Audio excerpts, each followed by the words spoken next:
O posicionamento não acontece de uma hora para outra. O posicionamento é algo que se tu tá fazendo projetos pequenos e tu quer fazer projetos grandes, então, enquanto tu faz os projetos pequenos, tu vai inventando os projetos grandes ou os projetos mais sofisticados, né? Vamos supor que primeiro tu faz projetos mais humildes e daí tu quer entrar na linha dos projetos sofisticados. Então, tu vai produzindo imagens do teu projeto sofisticado, porque tem que ser ou imagem ou fotografia. Só que fotografia tu não vai ter, não tem condição, daí vai ter que produzir imagens. Digamos assim, de tanto tu publicar isso, o teu cliente vai começar a te perceber como alguém que já produz isso, e daí ele vai estar mais confiante em te dar o primeiro projeto, digamos, sofisticado para ti, porque, na verdade, não foi o teu primeiro projeto, porque tu já fez uma série de projetos antes, né? Esse que é o pulo do gato. Só conheço um jeito de ter sucesso na arquitetura, que é construindo uma marca, ou seja, um nome. E para o teu nome se destacar no mercado, ele precisa estar sustentado em 3 pilares: atração, técnica e lucro. Aqui nesse podcast eu vou te mostrar onde deve estar o teu foco, porque o cliente deseja e paga mais por uma arquitetura autoral.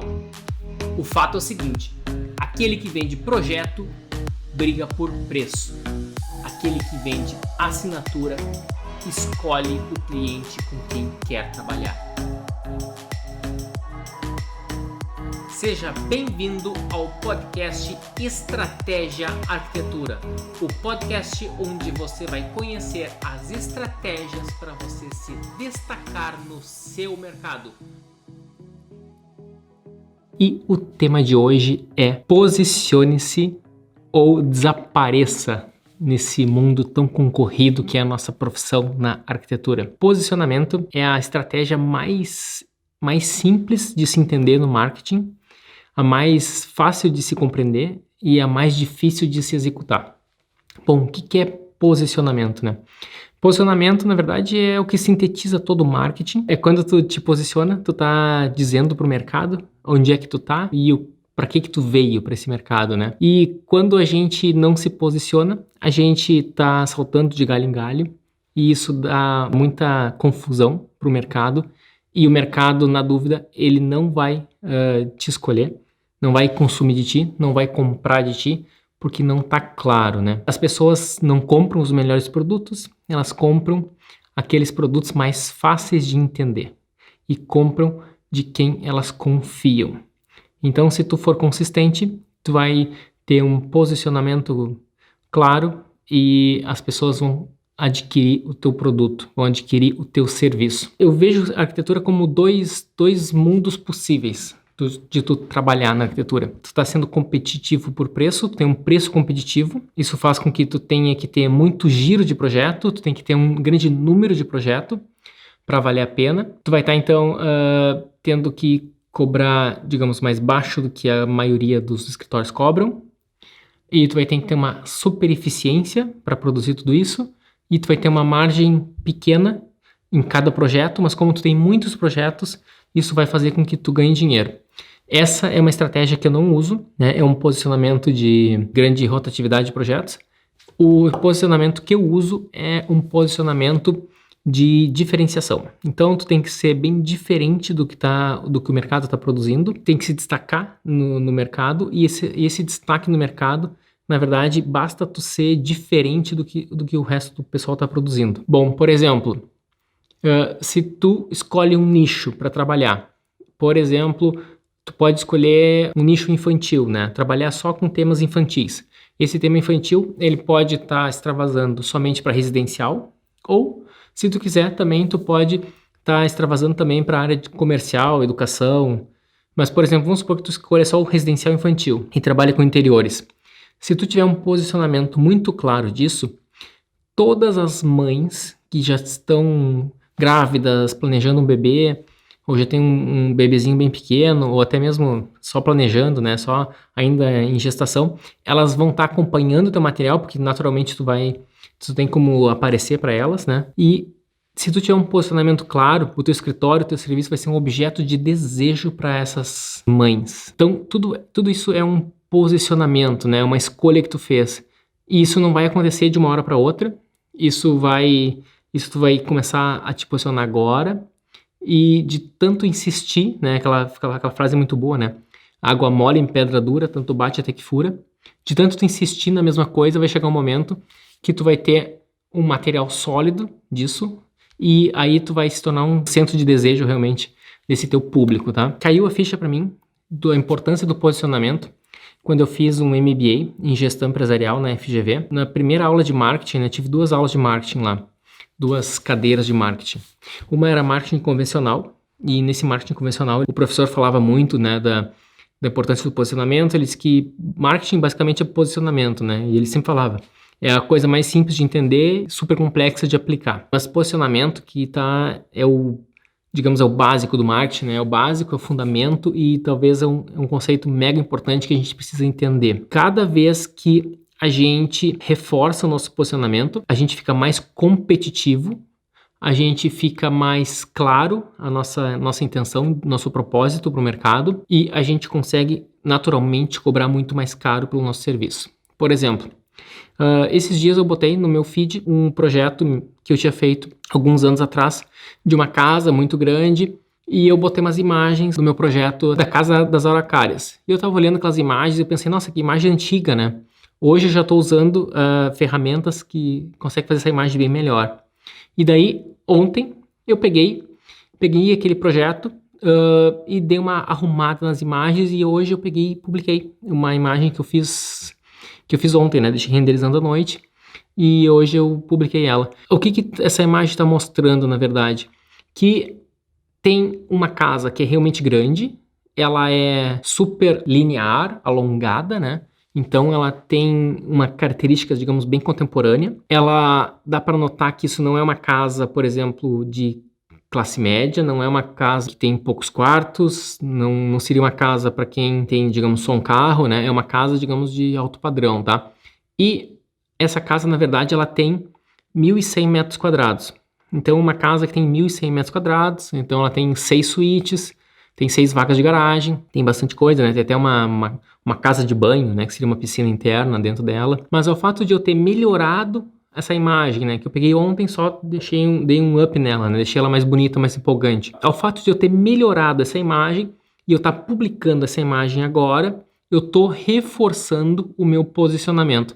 Só que eu não estou entrando agora nesse segmento de casas de alto padrão, eu já faço isso há alguns anos, mas o fato de eu estar sempre reforçando, e eu posso produzir mais e mais imagens e começar a contar uma história através dessas imagens.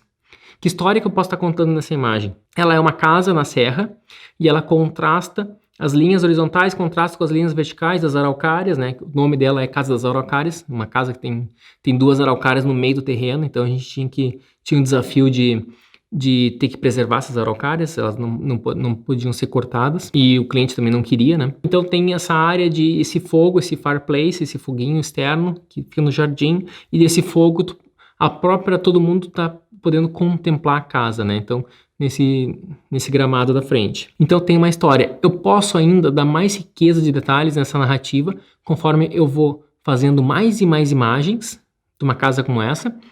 Eu posso, por exemplo, tentar tanto entender como é o meu próprio cliente e tentar botar elementos. Por exemplo, esse meu cliente, no caso, ele tem 4 filhos e a última filhinha dele, né, a última que eu digo, a mais novinha, bem pequenininha, eu poderia, e sempre o filhinho mais novo, principalmente se for uma menina, né, tem uma tendência a ser considerado, digamos, um xodózinho da família, então eu poderia botar uma menininha correndo no jardim. A gente começa a trabalhar o conceito de liberdade, de segurança, de família, de amor. A gente pode começar a trabalhar vários elementos aqui. O meu cliente, no caso, em geral, eu diria 99% dos casos, eles querem fazer uma casa para família. Então, não teria muito nexo eu botar um jovem casal namorando na lareira, ao redor do fogo. Eu poderia fazer, tá? Mas isso aí tem mais a ver com jovens casais. Isso aí é muito, muito interessante. Tu vai ir para essa narrativa quando tu for para uma linha de edificações menores ou até mesmo apartamentos. Então, geralmente, jovens casais vão para apartamentos e famílias, né, que já estão um pouco mais consolidadas é que vão investir numa casa desse porte, tá? Então, uma casa de 1.100 metros quadrados, que vai custar 5, 6 mil reais o metro quadrado. Então, é uma casa de 5, 6 milhões, né? Uma casa como essa. Para mais, dependendo do tipo de acabamento que a gente vai estar utilizando. E é uma casa que também fica muito customizada, né? É muito diferente do que um apartamento. Então, um jovem casal, ele vai comprar um apartamento, por mais dinheiro que ele tenha, porque ele não quer, aquilo é algo transitório na vida deles, e o apartamento, depois que eles quiserem, eles vendem fácil. Agora, uma casa como essa, que fica muito customizada, é um pouco mais difícil de vender. É possível, claro, mas não tão simples. Então, por isso que o cliente, ele sempre, depois que ele tá claro na questão da constituição da família, aí sim que eles vão apostar numa casa como essa.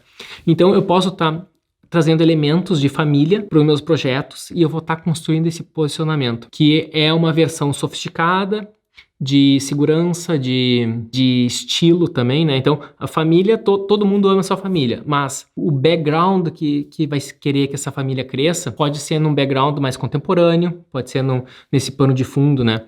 Que é uma linha, uma arquitetura mais forte, mais evidente, e isso que a gente pode estar explorando ao fazer esse tipo de posicionamento. É o tipo de posicionamento que eu vivo, que eu vivencio no meu trabalho, e eu tô tentando, então, falar com palavras, explicando palavras o que eu fiz. Como que começou isso? Começou quando eu fiz a casa Flamboyant, que foi uma casa que eu fiz em Porto Alegre, e daquela casa foi premiada e eu publiquei, né, um projeto meu premiado e de repente eu vi que começou a surgir muitos e muitos clientes correndo atrás de mim, querendo fazer casas também. E daí que caiu a ficha para mim que conforme tu vai colher o que tu planta. Então, e se tu plantar muito de uma mesma coisa, tu começa a ficar cada vez mais especialista naquilo e também tu ganha uma autoridade muito maior, né? Ou seja, tu fortalece a tua marca e o teu nome.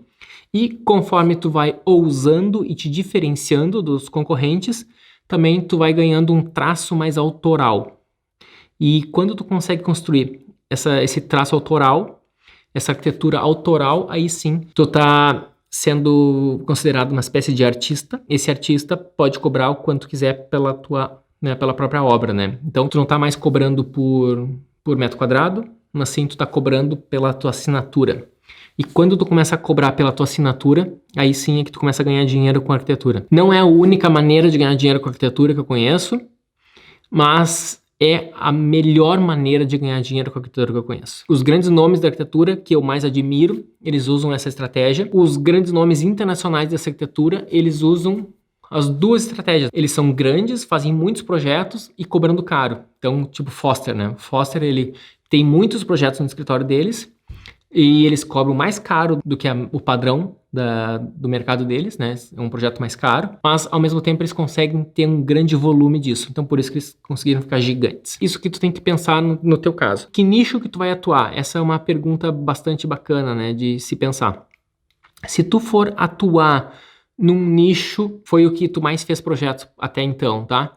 Tu tem que pensar o seguinte: até que ponto que tu gosta desse nicho, até que ponto que tu gosta a ponto de inovar nele. Se tu não tá com vontade de inovar nesse nicho, talvez ele não seja o nicho ideal para ti. E vamos supor que tu adore um outro nicho e tu nunca trabalhou com ele. É uma pergunta que eu recebo bastante no meu Instagram, né? Leonardo, eu quero muito entrar no alto padrão, só que eu não tenho ainda nenhum cliente de alto padrão. Então, como é que eu vou fazer isso? Eu acho que tu pode começar a fazer imagens, por exemplo, nessa imagem que eu fiz. Ninguém sabe, na verdade, se essa casa existe ou não existe, se cliente existe ou não existe, né? Eu poderia simplesmente inventar uma casa, inventar imagens, eu posso inventar umas imagens com espaço gigante, de um living gigante, sei lá, se é um pé direito grande, ou tu quer um espaço aberto, na horizontal, tu que vai decidir isso. E tu vai, então, explorar e ficar publicando esse teu material, tá? Nesse caso aqui, uma coisa que eu acho que fica muito evidente no meu traço de arquitetura é essa, digamos, essa obsessão pela horizontalidade. Eu sempre tento maximizar as linhas horizontais dos meus projetos e eu sempre procuro dar um balanço também para eles. Para mim é muito importante que o volume superior fique com balanço, tenha um balanço sobre o inferior, tá? Isso faz com que eu conforme eu vá usando essa mesma estratégia em vários projetos, isso começa a marcar uma identidade. Mesmo que eu não seja o único arquiteto que usa essa estratégia, outros arquitetos também usam, mesmo assim, essa estratégia acaba tendo uma referência a mim e os clientes acabam reconhecendo isso como um traço próprio, tá? A ponto de os clientes se depararem com várias obras por aí. Daqui a pouco, imagina um condomínio, tá? Um cliente está visitando ali, tem várias imagens num condomínio, várias imagens num tapume, a ponto de o cliente que só pela imagem, só pelo tipo de imagem, ele já vai identificar qual é o escritório que fez. Isso é uma coisa, seria o que tu deve perseguir na tua arquitetura, no teu trabalho, tá? Persiga isso, então. Uma coisa muito bacana de tu te posicionar é que quanto mais tu faz sobre isso, mais tu vai fortalecer a tua marca e tu vai poder cobrar cada vez mais caro pelo teu serviço. E o que acontece se tu não posicionar, né? Vamos supor, eu faço uma casa como essa e daí agora aparece para mim um projeto de uma indústria. Um projeto muito bacana que eu vou ganhar muito dinheiro com essa indústria, tá? Então eu tenho que fazer um pavilhão gigante com muita tecnologia, muito sustentável, super tecnológico, e esse pavilhão industrial, ele vai ter a mais avançada robótica, vai ser um projeto que vai ser implantado no Brasil e no exterior, vamos supor, tá? Então vai ser um projeto que, sei lá, para Tesla, né? Fazer a nova fábrica da Tesla, por exemplo. Um projeto mega tecnológico. Então agora eu coloco o meu próximo projeto que eu começo a publicar é a fábrica da Tesla. O que vai acontecer com o meu cliente? Não importa quão legal seja esse projeto. Não importa se eu ganhei muito dinheiro ou não importa se esse projeto foi mega premiado ou não. O que vai causar no cliente é, opa, o que está acontecendo, né? O Leonardo fazia casas e agora ele está fazendo indústrias. Então, será que ele não está ficando tão bom em casas? Isso é o que o cliente pode estar pensando, tá? Então, isso tem a ver com posicionamento. Quanto mais tu fizer, melhor. Outra coisa que tem que prestar atenção é, se tu começa a fazer... No caso do pavilhão, então, o ideal é, se tu quer te posicionar em casa, não faça pavilhões, né? Tente não fazer, entendeu? E se tu fizer, daqui a pouco tu poderia... Vamos supor, Leonardo, mas a Tesla insiste em fazer comigo, né? E eu vou ganhar muito dinheiro e vai dar e vai ter uma injeção de caixa que eu preciso para o meu escritório. Nesse caso, você tem duas opções. Se for um projeto que tu não gostaria de fazer mais... Tu pode simplesmente executar ele, fica com, né, tu vai arrecadar um dinheiro, tu vai ter uma injeção de caixa muito boa pro teu negócio, mas tu não precisa publicar ele, tá? No teu portfólio. Outra é, se tu tá enxergando um novo mercado muito massa para tu tá entrando. E daí tu cogita a hipótese de criar um segmento na tua empresa que é um segmento industrial. Então, daqui a pouco, vamos supor, existe o Mother Casas e o Mother Indústria, entendeu? Daqui a pouco tu divide, assim, sabe? Pode estar no mesmo website ou pode ter website diferente, ou então pode ter nomes diferentes também. Tu é dono de uma segunda empresa. Uma é Mother Arquitetos, que faz casas, e a outra vai ser X-Tech, alguma coisa assim, entendeu? X-Tech faz prédios tecnológicos, né? Que é um outro segmento que não tem nada a ver com casas.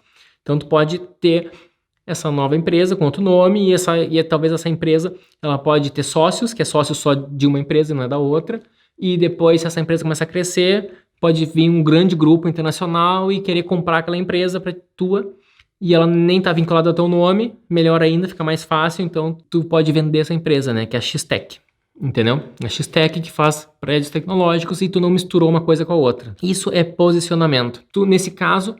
Nesse último caso, tu quis fazer o projeto da indústria, mas tu não misturou com a questão da casa.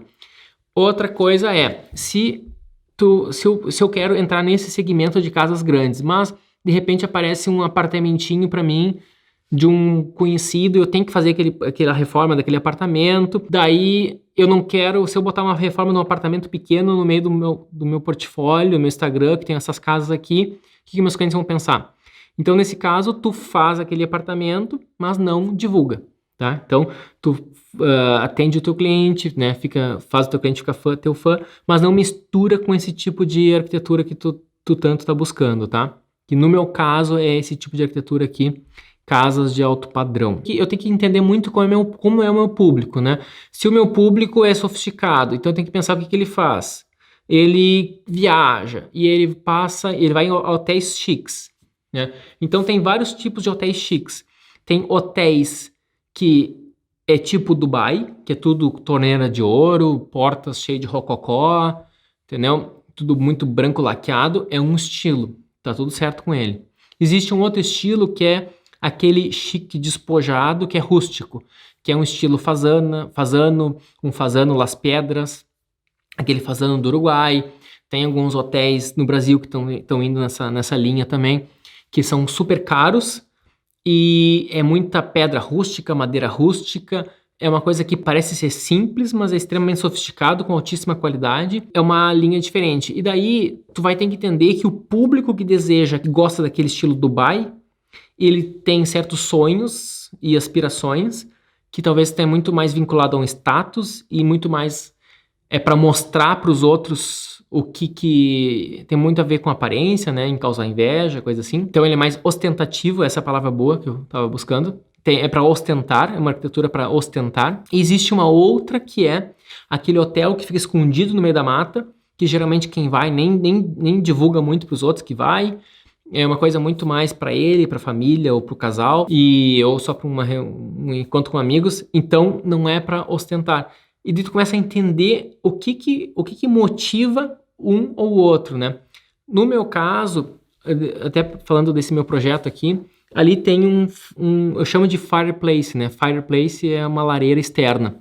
E nesse projeto, eu botei uma lareira externa e ela tá bem evidente, porque ela é algo muito simples de se construir, né? É algo que faz na obra mesmo, é extremamente barato de construir. Bota uns almofadões ali e tá pronto. E tu pode reunir amigos. Então tem a deusa grega, que eu esqueci o nome de novo dela, da deusa grega, que é a deusa da família, e a deusa do fogo, que ela é simbolizada pela lareira. Então, ao redor do fogo, tu reúne amigos, e tu reúne a família, e tu reúne quem tu ama. Então, ela é uma arquitetura que ela é muito voltada para os valores que seriam os mais importantes, na minha opinião, ou talvez, provavelmente, na opinião também do meu cliente. E isso está bem evidente no início, já em primeiro plano, na imagem, né?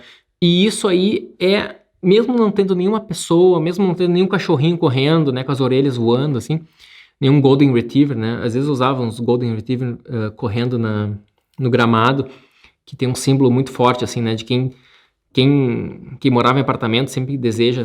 Muita gente que mora em apartamento sonha em ter um Golden Retriever que precisa de um grande gramado para correr. E daí tu mexe com esses sonhos de maneira subliminar. Agora eu já estou falando de neuromarketing, tá? Neuromarketing tu vai mexendo com elementos que estão nos desejos ou medos dentro da cabeça do cliente. Mas, paralelo a isso, é tudo misturado uma coisa com a outra, né? A gente tem a questão do posicionamento, que é o mais importante, né? Então, a gente tem que ter esse posicionamento em várias coisas. Por exemplo, o teu cartão de visita não deve ser um cartão de visita normal. O teu site não deve ser um site normal.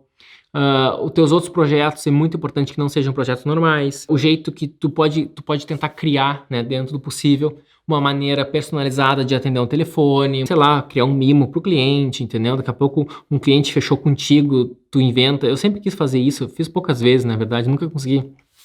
Eu não consegui ainda botar isso como um padrão do meu escritório, mas eu pensava nisso, então daqui a pouco vocês podem fazer também.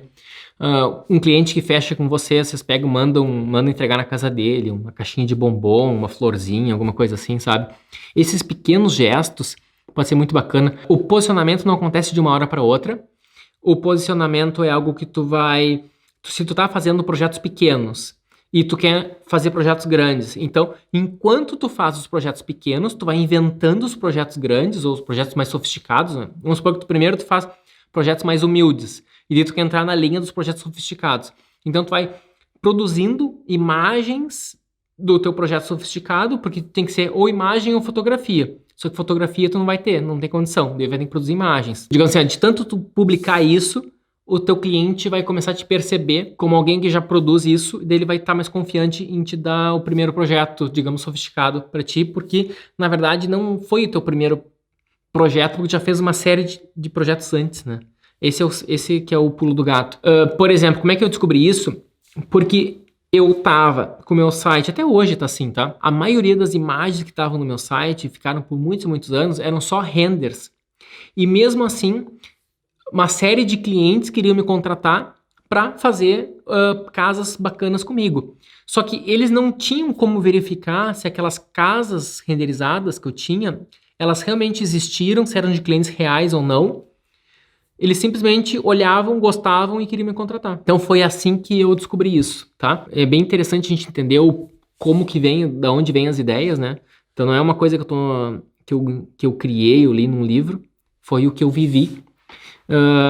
Foi o que eu vivi em Porto Alegre ali. Eu tinha o meu escritorinho pequenininho e começava a atrair clientes de uma hora para outra, clientes querendo fazer casas muito grandes, enquanto eu olhava para os outros escritórios que já tinham iniciado há muito mais tempo do que eu, e eles ainda fazendo aqueles projetos, digamos, mais normais, mais comuns, e eu de uma hora para outra comecei a fazer projetos de grandes casas.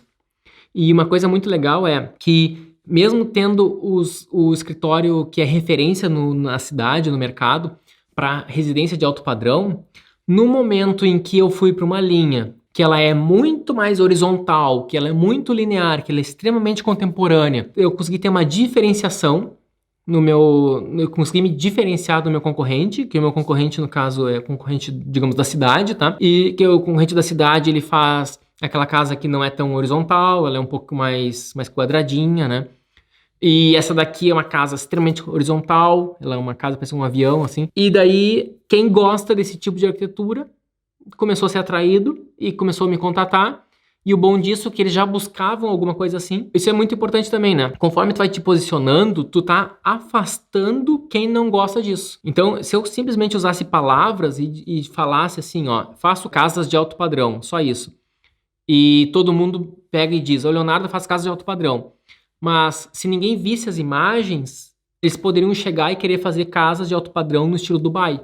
E esse estilo Dubai não é o que eu trabalho, não é o que eu faço. E por isso que isso poderia ser um problema para mim. Tá, que daí eu ia estar feliz na hora de fechar o trabalho. Ia ter uma grande dificuldade depois, que ia ter aquele conflito, aquela queda de braço com o cliente para ver quem que ia ganhar, se ia fazer um projeto de um estilo ou de outro, né? Do meu estilo ou do estilo dele, tá? Gostaria de saber seu posicionamento no seguinte: realizar projetos mesmo para que portfólio demanda tempo, principalmente para o render. Acha que você deve mesclar o Instagram com posts e dicas também, com imagens de projetos que se assemelham à sua identidade, mesmo que sejam autorais, e utiliza-se para comentar sobre arquitetura. Assim, os potenciais clientes conhecem um pouco o seu estilo. É legal, tá? Depende do teu nicho. Essa pergunta é boa, tá? Assim, ó, postar imagens com o estilo que tu gosta, com o estilo que tu quer te posicionar, sim, isso é mandatório, tá? Ainda não vi estratégia melhor. Só que não basta ser um render realista, entendeu? Então, render realista é para tu vender render, né? Se tu quer vender projeto, tu tem que ter uma narrativa e tu tem que ter uma arquitetura, ousada. E para tu conseguir fazer uma arquitetura de qualidade, tu tem que projetar enquanto tá fazendo o render. Esse que é o pulo do gato, tá? Então, eu projeto ao mesmo tempo que eu tô fazendo a imagem. Eu uso a imagem para fazer projeto. Agora, se vai dar dicas ou não, depende do tipo de público. Eu vejo que tem muitos escritórios que trabalham principalmente com interiores, que ficam dando dicas. E eu acho que tá tudo certo, porque é muito comum quem contrata um projeto de interiores é alguém que tá pesquisando, sonhando com aquilo e tenta fazer ele mesmo inicialmente. Porque o que é interiores, né? Interiores é escolher uma cortina, né? Então, alguma coisa, escolher a cortina. A mulher pode pensar assim, né? Deixa eu tentar escolher uma cortina, deixa eu ver o que os arquitetos que são fera nisso estão fazendo em termos de cortina. E daí ele pode tentar ele mesmo fazer. E daí, conforme tu vai passando dicas, tu vai estar ajudando ele e também o cliente, né, a cliente. E daí, com o tempo, ela vai estar entendendo que é muito além de escolher uma cortina, o serviço, e tem uma série de pontos que são importantes, e daí ela vai elevar o nível de consciência dela para comprar de ti. E como tu iniciou esse contato, apresentando uma série de dicas para elas, ela por gratidão a tudo isso, ela vai te contratar, né? É um efeito de reciprocidade. Agora, tem outros nichos que o alto padrão que eu atuo, o meu tipo de cliente, ele não tá vendo a minha live, entendeu? Ele não tá consumindo meu conteúdo, ele não tá... Meu cliente de casas, tá? O cliente que quer uma casa não é completamente diferente. O cara não tem tempo para nada, ele só quer saber qual é a melhor marca que tem, entendeu? É que nem comprar um carro, né? Ou que nem comprar alguma bolsa, né? Ela vai ver qual é a marca que vai me garantir que aquilo não vai me dar dor de cabeça. Então, eu vou escolher, sei lá qual, a Ferrari, entendeu? Se ele tá querendo alguma coisa mais arrojada, ele vai para aquela marca super conhecida.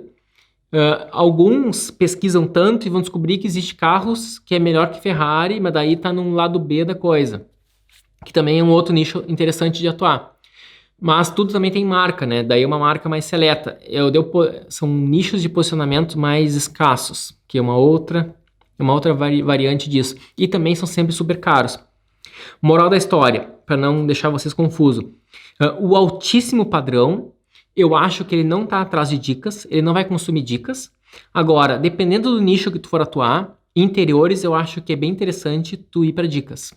Porque interiores eu acho que faz parte do tipo de público. Todo mundo entende um pouco mais de interiores. Agora, se eu for fazer dar dicas nas minhas casas, o que eu vou dizer, né? Falar de esquadrias, a importância de usar uma esquadria alemã ao invés de usar uma esquadria nacional, entendeu? Vou falar dos benefícios da esquadria Schulco minimalista que eu uso nas minhas casas. Eu não sei se o meu público está interessado nisso, entendeu? Mas talvez, né? Altíssimo padrão, acho que é o seguinte, tá? Uma vez eu vi uma teoria que eu acho que funciona bem. Se tu conseguir fazer com que muita gente deseje a tua marca, mesmo que as pessoas não tenham dinheiro para comprar, tu tá muito certo. Por exemplo, uma Ferrari, tá? Muita gente deseja e sonha com a Ferrari e respeita a Ferrari. E a Ferrari faz campanha e publicidade mesmo para quem não tem dinheiro para comprar.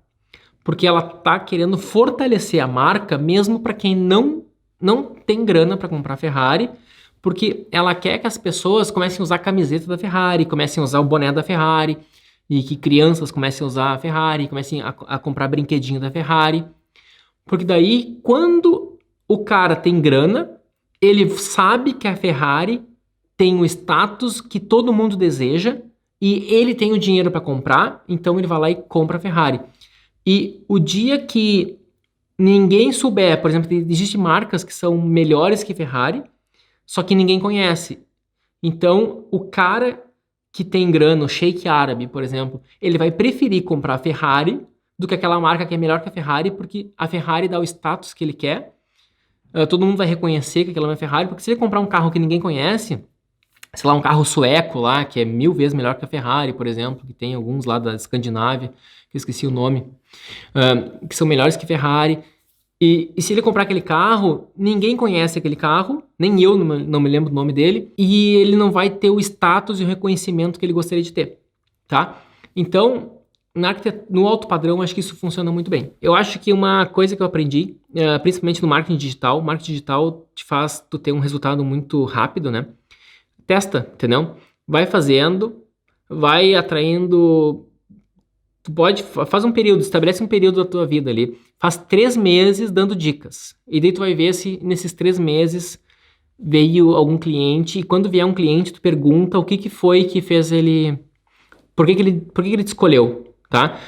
Porque quando tu der uma dica, o cliente não vai comentar e não vai dar like, entendeu? Mas ele vai ver o potencial cliente. Quem vai dar like vai ser os teus amigos, tuas amigas. Vão dizer, nossa, tá arrasando, adorei isso, entendeu? É assim que funciona na internet, né? Quem se manifesta, quem mais engaja, geralmente são mais os mais conhecidos. E muita gente, principalmente os mais velhos, né? A geração Baby Boomers, eles não são de ficar interagindo, engajando na internet. Eles só consomem o conteúdo e consomem e só, né? Sem dar like, sem interagir. E é isso aí. Forte abraço para todos vocês e vão pro meu Telegram que tem sempre insights extras. A extensão do conteúdo que eu passo aqui tá no Telegram, tá bom? Falou, pessoal. Até mais.